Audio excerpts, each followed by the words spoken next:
Hello and welcome back to my channel. I'm Alison. I write as Alison May, 50% of Juliet Bell, and most recently as Ali Sinclair.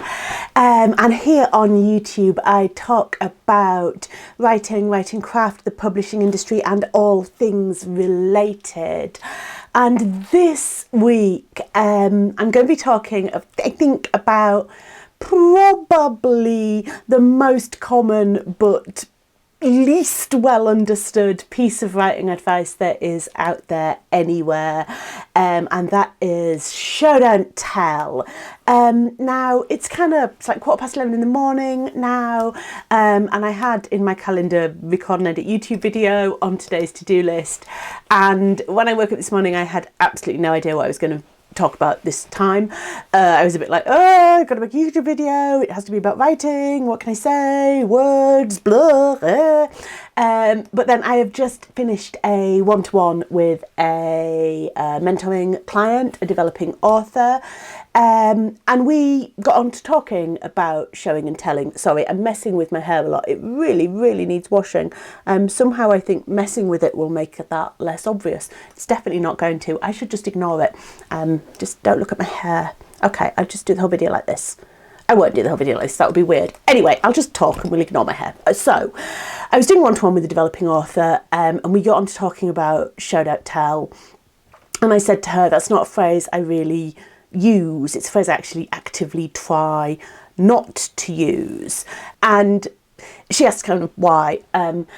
And I think for me, there's three reasons that, although I do a lot of writing tutoring, a lot of editorial work, a lot of manuscript appraisals, a lot of working one-to-one with developing authors, sidebar on that front, if you want to work one-to-one with me, there are at the moment a very few pay what you can one-to-one book doctor appointments available. You can use those to talk about anything at all relating to your novel in progress, to brainstorm a novel idea, to try and fix a problem in your novel, to talk about a kind of publishing career quandary, and those at the moment are on a pay what you can basis. I'll put a link down below to how you sign up for those. If you're interested, please have a look. Back to the point. There's three reasons that I generally try really hard not to say show don't tell when I'm working with developing authors. And those three reasons essentially are that, number one, it's sometimes just plainly wrong. There are lots of times when just telling a reader something explicitly is perfectly reasonable. I mean, technically you could argue that a sentence like "there was a dead body in the middle of the floor" is telling, but sometimes just telling us something really starkly and really to the point is more dramatically interesting and arresting than giving us a long paragraph that kind of describes in intrinsic detail, so we really picture in our mind the pattern of the blood and the injuries to the body and the pallor of the skin. Sometimes that's not what you want. Sometimes you just want "there's a body in the middle of the floor." So sometimes it's just plain wrong to say don't tell. The reason following on from that, number two, is that I think it's a piece of advice that's really badly understood and really badly explained. And part of the reason for that is that even as experienced authors and editors, a lot of the time we don't 100% agree on a sentence by sentence level about what is telling and what is showing.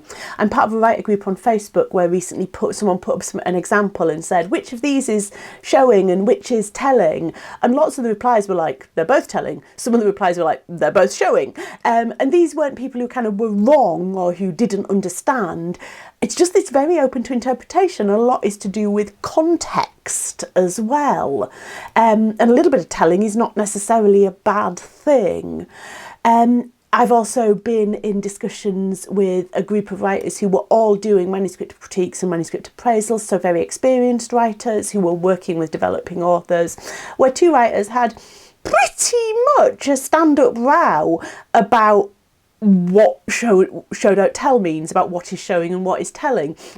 So although we sort of all agree that it's important, when you get down into the reads, it's really hard to define on a kind of sentence by sentence level what is showing and what is telling. So I think it's really badly explained and badly understood advice.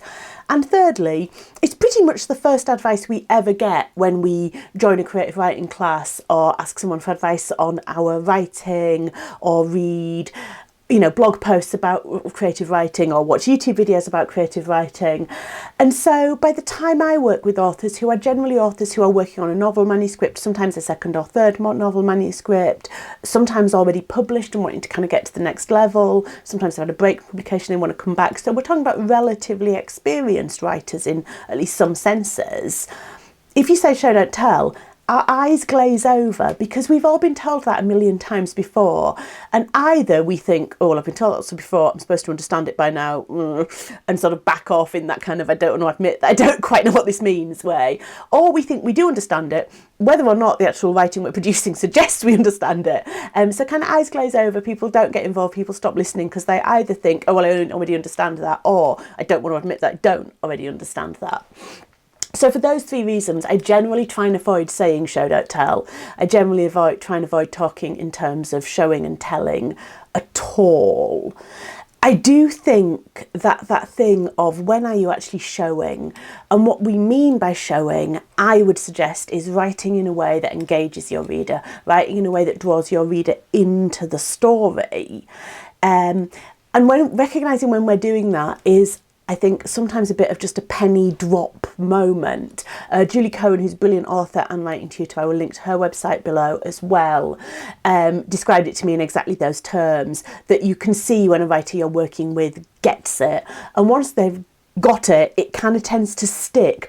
That doesn't mean you won't write things that are screeds and screeds and screeds of boring info dump ever again. It just means that you'll recognise that you're doing it, and then hopefully over time you'll get to the point where you know how to fix it as well. But it is one of those things that once the pennies drop, it's kind of there. So, given that I clearly think this idea of showing, however we define that, is important, but I don't like telling people to show, not tell, what do I say when I'm working with students? Well, there's three main things.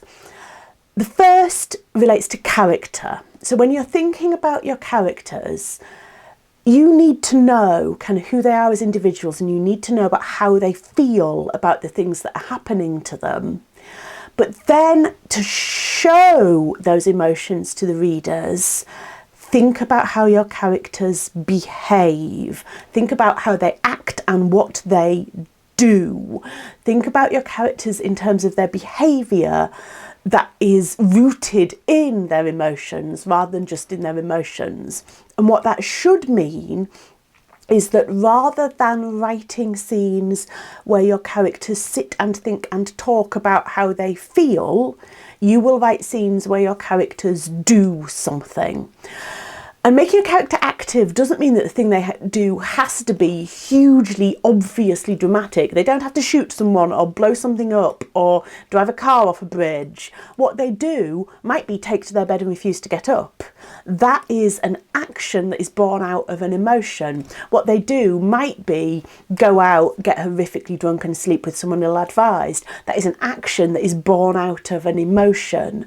But if you put those actions on the page, if you put that behaviour on the page, you then don't need the scene or the paragraph where you tell us how your character is feeling, because your reader is being involved in how they're feeling. They're being shown how they're feeling, and they're able to engage with the story in that way. So think about your characters in terms of their behaviour, their actions and their reactions to the things that happen to them. That's focusing on it from a character perspective. We can also focus on this idea from a plot perspective. And when we're thinking in terms of plot, in terms of showing rather than telling, what I encourage people to do is think in scenes and plot events rather than in narrative or what they need the reader to find out at a particular point in the story. And thinking in scenes and events, again, it's just another way to make your writing more active, more about stuff happening. Apart from just writing book, the single most common thing I do say to writing students is probably stuff has to happen. I don't always say stuff. Stuff has to happen. Stuff has to happen on the page. And this idea of thinking in scenes and plot events is just a way of getting to that, where you're making sure that stuff is happening to drive your story forward. I nearly said forward there. Stuff is happening to drive your forward.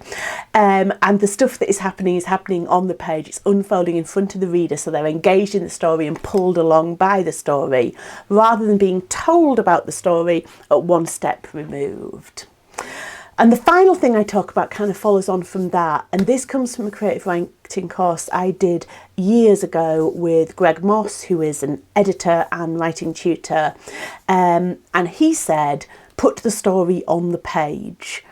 And that is just like one of those things where you kind of go, well, yeah, because yeah, obviously, what else would you put on the page? But this for me was probably, more than anything else in my kind of writing development, in terms of showing and telling, this was probably a kind of penny drop moment for me, because what I was tending to do was I was tending to write scenes where people alluded to something that had happened and how it talked about how they felt about it, or where they had hearts to hearts about a thing that had happened in the past, often off page. And what I was doing there was I was failing to put the actual events of the story on the page in front of the reader. I was putting scenes where people thought about the events of the story or talked about the events of the story, rather than putting the actual events of the story on the page. So put the story on the page. Again, that's a different way of expressing that same idea. Stuff has to happen. Stuff has to happen on the page. All of these, whether you think about character behaviours and actions and reactions, whether you think about plot events and scenes, whether you think about stuff happening on the page, are all just ways to make your story more active. And the story that is more active is a story that is going to be more engaging to your reader. And that, in a nutshell, is the idea behind Show Don't Tell.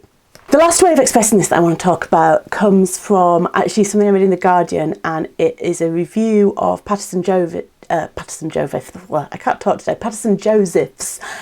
book, The Secret Diaries of Charles Ignatius. And the line that they say is, although Joseph has created an affable raconteur, he occasionally informs rather than involves the reader. Overall, I should note, this is a very positive review. This book's reviewed twice in The Guardian. They liked it very much. Check it out. But that line, informs rather than involves the reader, kind of, I think, gets us to a much more interesting way of talking about showing and telling, and possibly a way that is going to kind of break through and make a little bit more sense. Involving the reader is effectively showing, and informing is telling. So if we're informing rather than involving, we're slightly distancing the reader, we're slightly lecturing the reader, we're passing on information to the reader, and they are a passive recipient of that information. If we're involving the reader, we're bringing them into the story and we're engaging them with the story, and we're asking them to come on this journey with us, and that's what you want. So if Show Don't Tell doesn't quite hit for you, there's a selection of different ways to try and think about it, and maybe that last one, your goal is to involve rather than inform. That might be the one that sticks. Who knows? Anyway, I hope some of that was useful and interesting and helpful. As I said earlier on, you can work with me one-to-one at the moment, so do check out the link in the description if you're interested in doing that. Do also check out the link to Fiction Tutors. That has details of all the courses I'm doing.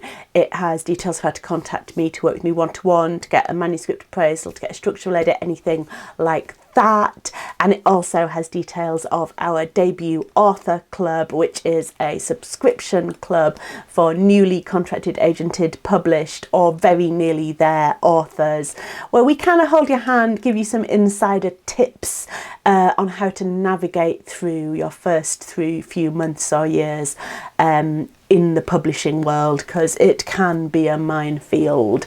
I will be back in 2 weeks' time with some more thoughts, writing and publishing related. If there's anything particular you would like to hear about, let me know in the comments below. For now, so long.